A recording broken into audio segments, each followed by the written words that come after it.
Welcome to the Old Man of the Three Things with JJ Redick and Tim Legler today. Awesome weekend of basketball legs. I want to talk about the Phoenix Suns and the New York Knicks because that game was on last night. Hell of a basketball game. Specifically, I want to talk about Devin Booker. We'll get into a ton of stuff on him. But your early impressions of him as the primary ball handler, the primary shot creator, the primary facilitator through 9 games played this season? Well, I think, look, this is the biggest evolution in his game. And because I didn't always love Devin Booker as the primary guy, right? Making those decisions because he's a raw scorer, he's an attacker, he's a voracious shot taker, and that's what he is at his best, and he's elite at it. So I don't necessarily always love him in that role. I will say this. He has evolved to the point where you trust him a lot more. And I thought actually the Knicks game was probably the best I've ever seen him play in that spot. He was patient. He was accepting of the traffic that was thrown his way. He's out there without Durant, without Bradley Beal. So he knows he's going to get a lot of blitzes. He's going to get a lot of reds. He was patient in reading those. He gave it up early, knowing there was time in the possession to get the basketball back and make a play or get a shot for himself later in the clock. I just thought it was one of the more poised efforts I've seen out of Devin Booker in that spot. So you trust him more. And that's been the big question mark with this group, with these 3 guys, right? All 3 more than capable of running ball screen offense to get their own offense and get their own shot.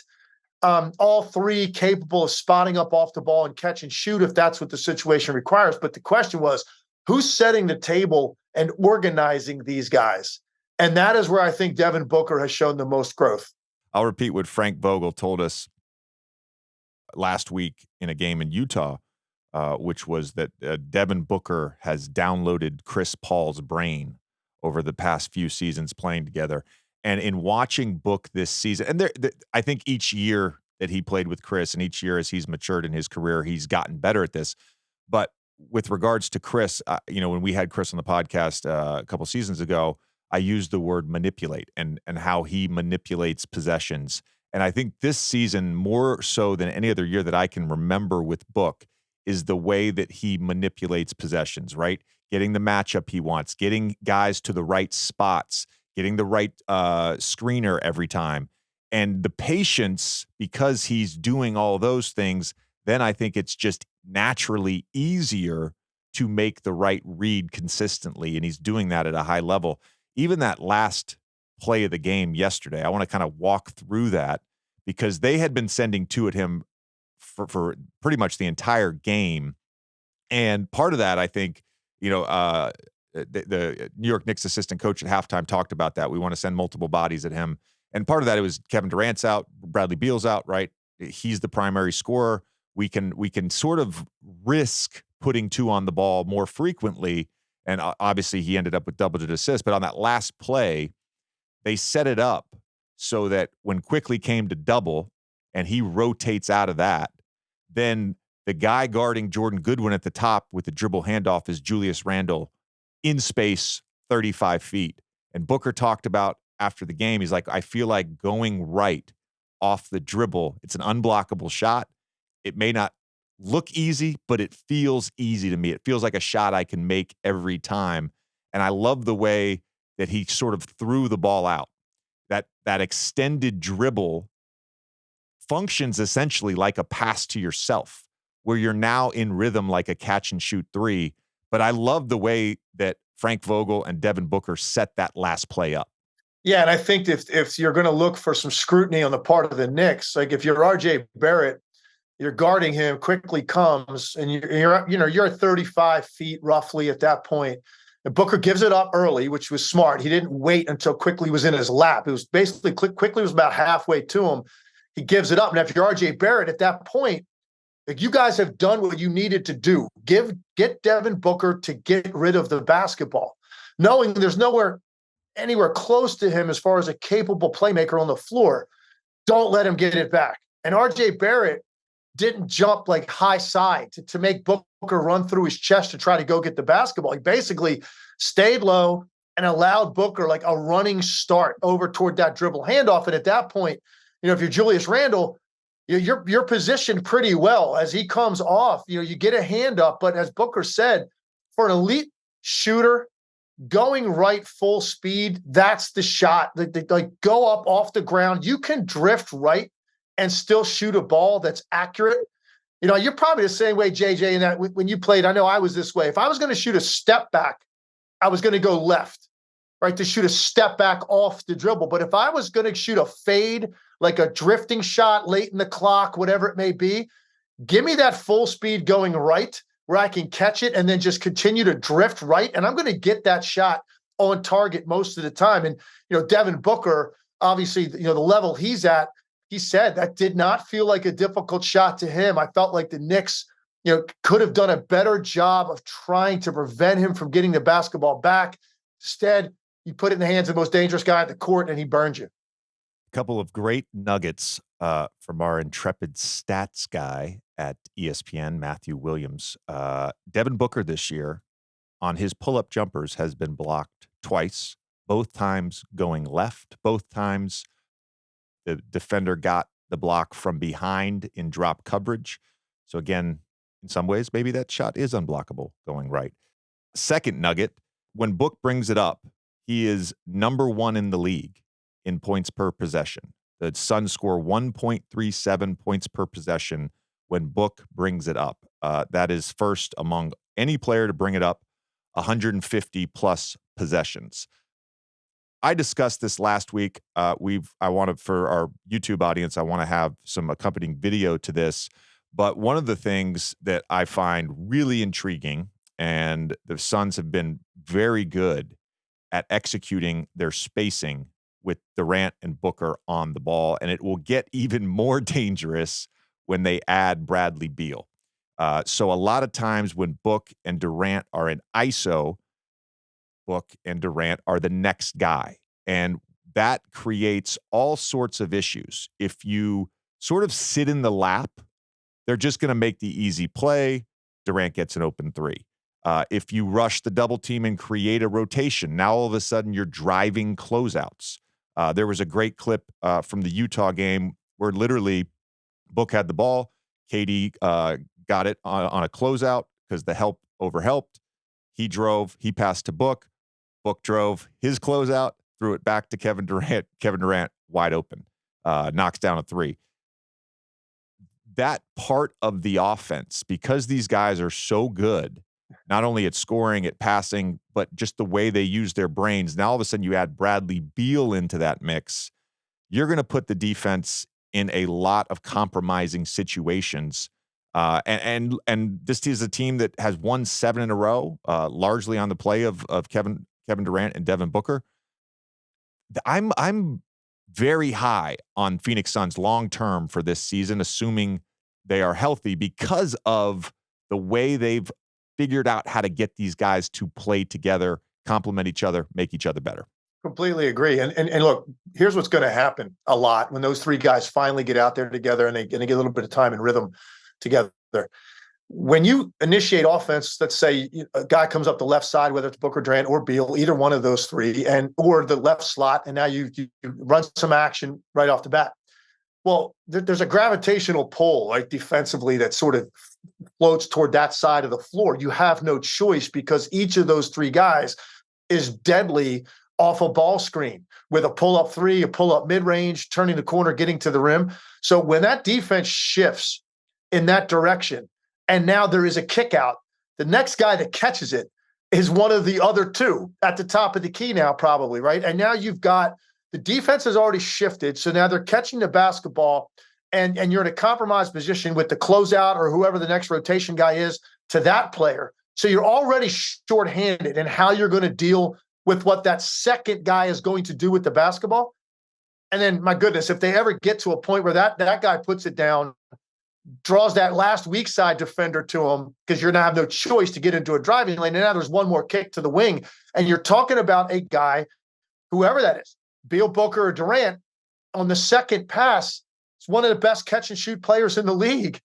And if somehow miraculously, JJ, defensively, they're able to get 2 closeouts consecutively to chase a guy off the line, these are 3 of the best mid-range players in the game. And in the case of Booker and Durant, I'll say this, I think 2 of the best mid-range pull-up jump shooters this league has ever seen on the same team. So you're right. Offensively, they're going to be able to do historically great things once they get time. And I also really like just the way they filled out this roster. Eric Gordon's been sensational for them here, filling in for Beal, and had another big game against the Knicks. Great start to that game. Grayson Allen is a nice fit playing off the ball. You can also slash off of them. And then they've got two bigs in Nurkic and Eubanks that are willing to screen dive all night long.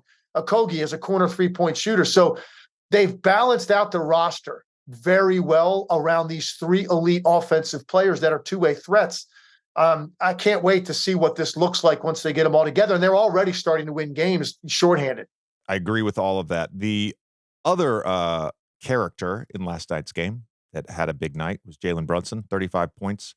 Over his last 11, Brunson is averaging 27 a game, shooting 50% from the field, and a little under 49% from three on 7.1 attempts. And this is really what I wanted to get into with him, is the three-point shooting at volume. So he got off to a little bit of a slow start, shooting twos this season, but his three-point percentage has been well over 40 for the entire year. But I think it's important when we talk about this Knicks team, their ceiling, particularly when we get to the playoffs, Jalen Brunson going from 4.7 three-point attempts a game to 6.8 three-point attempts a game with no drop-off whatsoever in efficiency. In fact, right now, he's shooting about 6 percentage points higher this season on 2 more attempts per game. This was a team last year that relied on ISO with Julius Randle and Jalen Brunson. They relied on mid-range scoring. They relied on floaters. They relied on offensive rebounding. All of a sudden, if you've got Jalen Brunson shooting 7 threes a game at over 40%, and you've got RJ Barrett shooting 44% on over 5 attempts, quickly at over 5 attempts at a little under 38, DiVincenzo a little under 5 attempts at 40, Grimes over 5 attempts at 36. Forget whatever Randall does in terms of his shot selection. You're now, and you're obviously number 1 or number 2 in the league in offensive rebounds. You're the best rebounding team in the league. You're creating extra possessions, and mathematically, you're playing more efficient basketball if all these guys are taking this amount of threes and shooting it this well. To me, it may not always look pretty with the Knicks, but it changes their ceiling if they've got efficient, high-volume three-point shooting. Completely. I think what you're seeing with them is they're never out of a game now. Because of it, they've embraced this mentality, and guys are delivering with the extra freedom. It used to be the Knicks, like you knew for a fact if you could get them down 10, 12 points, 14 points, that was going to be running in mud for them to try to make that up because the inefficiency from the three-point line. It's very difficult to get down to that extent and not be a great three-point shooting team and make layups, mid-range pull-ups, and free throws, and to be able to get back in the game, particularly when your opponent is probably going to take 40 threes on that given night. Right? That's what the league looks like now. The Knicks weren't quite in that realm. Now it's different. And Brunson is the guy that can deliver at any time. He can string them together. He can go for huge quarters because of the high volume of three-point shot taking. So you're never really out of a game, and they can erase deficits to a greater extent. The biggest question for them is going to be, can they do this in a 7-game series, a little added pressure, your game plan a little bit differently in how they want to treat Jalen Brunson? Because I think now he's clearly the big name on the whiteboard in the opposing locker room. It's about Brunson. It's about dealing with him. I think most teams are still willing to sort of roll the dice with Randall and Barrett and figure there's going to be nights where they're going to be very inefficient with their shooting, and those are the nights you get the Knicks if you can just contain Brunson. If he doesn't go for 35 or 40 efficiently on those given nights when Barrett or Randall struggle, you've got a great chance now to limit them, and that's going to be the question mark around the Knicks all year. I think we all know it's Boston, Milwaukee. I think most people feel that way. They're in a little bit of a different tier in the East. We're all wondering who's going to grab that next spot. And it could be Philly, maybe it's the Knicks, maybe it's Miami, maybe Cleveland's best basketball is ahead of them. But the Knicks, I think, are in that mix, and it's going to come down to how they operate offensively, and the embracing of the three-point shot makes them a more viable threat to those teams. Yeah, the shot profile, calling a bunch of Knicks games last year, one of the things in sort of, besides obviously watching basketball, but one of the things that I always use in my pregame notes, there's a few stats I just look for. And some of it is just game expectation. I randomly look at pace. Pace is something I write down for every team. Like, what is the expectation tonight in terms of the pace of the game? Is there a big disparity? Is one team number 2 in pace and the other team is 29? Are they both 27 and 28? Or both top 5 pace? Like, pace is something I look at. Another thing I look at a ton is just traditional indicators, and that's 3-point attempts, 3-point makes, 3-point percentage. And the Knicks last year, particularly with the attempts, for most of the year, we're sort of bottom Yeah. half, bottom third-ish of the league. And right now, their shot profile, they're number 9 in 3-point percentage, number 10 in 3-point makes, number 12 in 3-point attempts. That's a much healthier shot profile in 2023. You add in the fact that they are elite at creating extra possessions on the offensive glass, and they're number 11 in offense right now. I would expect them, similar to last year, to end up being a top 10 offense. And again, doesn't always look pretty, but it's the offensive rebounding, it's Jalen Brunson shot making, and again, this 3-point shooting, this is a great development for the New York Knicks. Think about it, the absurdity of Mitchell Robinson, Hartenstein, I'd even throw Randall into the mix. They're getting you like 10 offensive rebounds a night. Maybe 10 extra, just those guys. And when you shoot more threes, there's even a greater opportunity because of the long rebound, you can run them down. I'm going to say this, and you probably have some guys too, and you haven't been in media as long as I have, so maybe your sample size is smaller. But maybe as a player, you can use your point of reference. I'll be the first to admit, I have never been as off about a guy's ceiling in the NBA as I have been about Jalen Brunson. Like, I saw Jalen Brunson a ton in college, right? And it's Villanova, it's Big Five. I'm always watching the Big Five games. And I even went down to Villanova practices, saw Jalen Brunson down there. So impressed with him. I've known his dad, Rick, forever. So I was always following him, saw him at Nova, know what he did there, saw him play on the big stage in the Big East tournament, was always great under pressure. JJ, I never thought Jalen Brunson could be a 25-point scorer per game in the NBA. So I think you and I had batted around the thought, is it time to now just forget about, like, oh, he's playing great?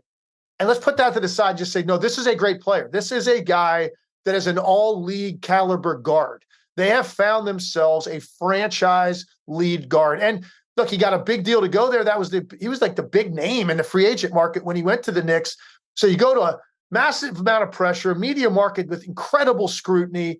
And guess what? This dude is built for it. And it shows you what footwork and strength and toughness and IQ can do for you, because he's not an elite level athlete, but he is elite in all of the other categories I just mentioned. And it makes up for all of that. And now the Knicks have their guy, and Jalen Brunson is in that category of this long list of elite level guards that are running the show for these teams, that are capable of getting you 40 on any given night and running the show on every other possession. Yeah, I'll be honest with you, and I'll be honest with you, Jalen. When I was your teammate in Dallas, I thought you were a fantastic player. I didn't see this level of play coming, Right. and particularly with the expectations and the pressure that contract gave him coming into a market like New York, coming into a franchise and a fan base that was particularly starved for elite level guard play. They haven't had that, and for him to, like, exceed any sort of expectation or baseline for what would be considered, oh, that's good value for that contract. Like, he's on a rocket ship past that. And you talk about ceiling, and it's like, well, let's just acknowledge, like, when I think about Jalen Brunson is an all NBA caliber player. Jalen Brunson is an all-star caliber player, and there's no real caveat to that. That's just who he is. That's who he's been the last 2 seasons. And you think about that Miami series in particular, Spo's a great game plan guy, Randall a little hobbled at times, but, like, they were in that series for one reason and one reason only, and it was Jalen Brunson. He was the only guy in that series that was consistently able to produce efficient offense against the Miami Heat. he's just elite. Yeah. I think we've all kind of accepted that now, but I want to just say it out loud. I just want to say it out loud, Tim. Right. As you should. And look, and if he probably, used some of that to motivate him, but I think Jalen Brunson is just such a confident player. I don't even know that he worried about the noise, Yeah. around the contract or going to New York, and because he knew internally, this isn't going to phase me. Even something simple like last night. Okay, so Booker hits the three. I mean, can we just talk about the absurdity of what Brunson did on the other end with a second and a half?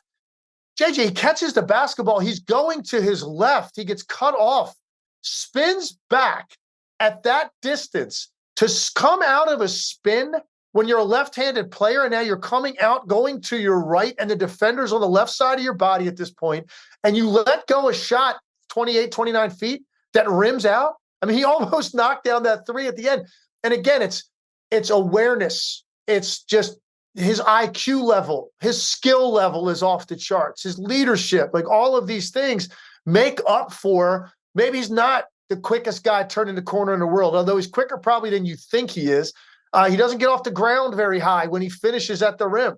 No, but he's got everything else to make up for all of that. And it's fun watching him. It's fun watching guys exceed what the ceiling was put for them. And he's probably right now the prime example of that in the league, of a guy that just has completely destroyed any limitations that people placed on him and what his upside was in this league. One of the things that I would like to start doing more consistently on this show, and I pledge to you guys that we will do it, and I pledge to you, Tim, that we will do it as well, is I would like to start having, with this third segment, I would like to start having some rookie check-ins from time to time. We've now got, a decent enough sample size. We're at about 15 to 17 games for most teams. And Jaime Jaquez Jr., outside of Chet Holmgren and Wembanyama, has been the best rookie to me in the NBA this year. And, not a hyped prospect, 4-year guy out of UCLA, not a lottery pick, but the Miami Heat found sort of the perfect fit in Jaime Jaquez Jr. Over his last 10 games, he's averaging 15 points a game, 4.5 rebounds, 2.8 assists, 1.1 steals, shooting 50% from three. This was a guy that shot 32.8 from the college line for his career at UCLA. He's at 40% for the year. He's just ready to play. There's a maturity with his game. We talk all the time about like connectors and hubs. And I think Bam primarily is the hub for the Miami Heat. Yeah. He's the guy that sort of connects all the dots, getting the ball side to side, can score, the same vein as Jokic or Şengün or Sabonis. Bam is that guy. But Jaquez Jr., he's also a connector because he plays the right way, high basketball intelligence. He's a fantastic athlete. He can pass, he can move, he can play off the dribble, he can post. There's just so many facets to his game.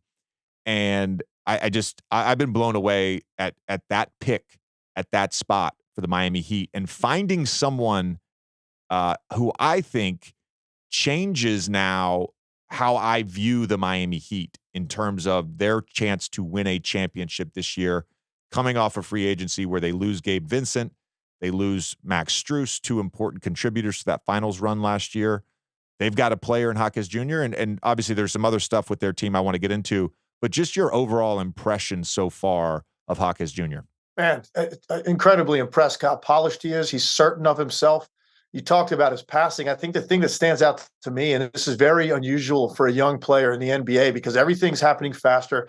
The arms are longer. The spaces are tighter. Like everything looks muddled when you're, especially for a guard, it's just starting out, and it's just a completely different level of athleticism, and your field of vision is less. What I notice with his passing is he's this rare player that can make a cut when whoever, say Jimmy Butler, Bam, whoever has the ball on the short ISO area on the wing, and now there's traffic coming their way, he'll make the weak side cut. But JJ, he understands that on the cut prior to the ball coming in his direction, he already knows what the rotation is going to be and where his pass is going to go. And that's very unusual for a young player because most guys are going to cut on that. They're going to catch it. And no matter what, hell or high water, they're getting something up at the rim. And maybe it's going to be an off-balance shot. It's going to be rushed. They get themselves a little bit of trouble because they're in too much of a hurry. He's making these cuts, and he's already peripherally aware that when the ball comes to me, if this guy slides, then I know my next pass is going to go here. It's just such a high level of basketball thinking. And that became apparent to me right away watching him. And then you got the 50, 40, 80 splits that he's shooting right now, which is incredibly unusual for a first-year guard because everything is happening. You have less time to process every situation, particularly your shooting. And he's at 50, 40, 80 splits. And you talked about how fortunate Miami was to get him, and you're 100% right. But let me just say also how fortunate he is to end up there for that coach. Because for my money, you give me and say, look, I'm going to throw any group of guys from the league at you, and this is going to be your roster, and I'm going to handpick them, and you just take them. These 15 guys, you take these guys, you got 1 month to prepare, now go play a season. You give me that scenario, and the only guy I want coaching is Eric Spoelstra. Like, that's the guy I'm going to handpick from the entire league to coach because, and that's what Jaquez is benefiting from, right? His expertise, his knowledge. Also, the thing about him I love, Eric Spoelstra values you for what you do well, and he understands it's his job to hide your weaknesses. And that has been why so many role players have come through there over the years and just thrived. Because he doesn't focus on, oh, he can't really go left, or he can't guard this guy in a particular matchup or whatever. No, I'm going to focus on what he does to help us win, and then I'm going to come up with schemes to protect him from his weaknesses. And that's why Jaquez is in a perfect spot to go there to be able to grow and gain confidence early as a player and play 25 minutes a night on a team that's got expectations. That, to me, has a heavy impact when you start talking about rookie impact. Yeah.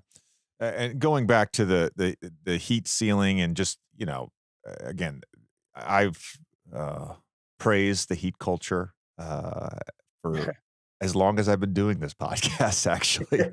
And, I coming into this season, I thought they maybe roster-wise had taken a step back. And look, I acknowledge Tyler Hero was hurt during that finals run. I get all that.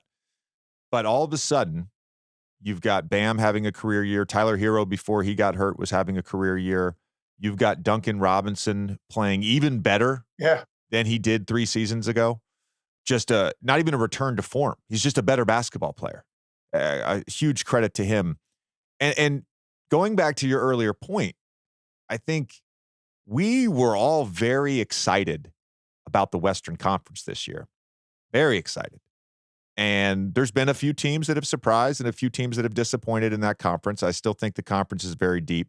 I think overall, we really underrated the Eastern Conference coming into this season. I mean, you talked about Boston, Milwaukee, Philly, Miami, Cleveland, New York, Orlando, having a great year. Yeah, we could do a 2-hour special in Orlando start. Yeah. Well, yeah.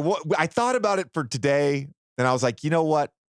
We may just do an Old Man of the Three Things on just the Magic. Yeah, let's give them a bigger sample size too. Let's see next time we get together. Look, I'm not going to doubt it at this point because what I'm watching is starting to become consistent, but it's like, what's happening? Looking at their roster going in, JJ, to look up, they're 12-5 to start the year without, I don't think, a real natural lead guard. It's crazy. We could do, like I said, we could do 2 hours on them and the start to the year they've had, but they are kind of upsetting the apple cart a little bit in the East. We will give the Orlando Magic some more love. Nikias and Steve and I, we talked about it a little bit last week. We're going to do a deep dive on the Orlando Magic at some point very soon. Tim, always appreciate you joining us on these Mondays. Always fun. Appreciate your basketball knowledge. And we'll see you soon, man. Got it, man. Talk soon, brother.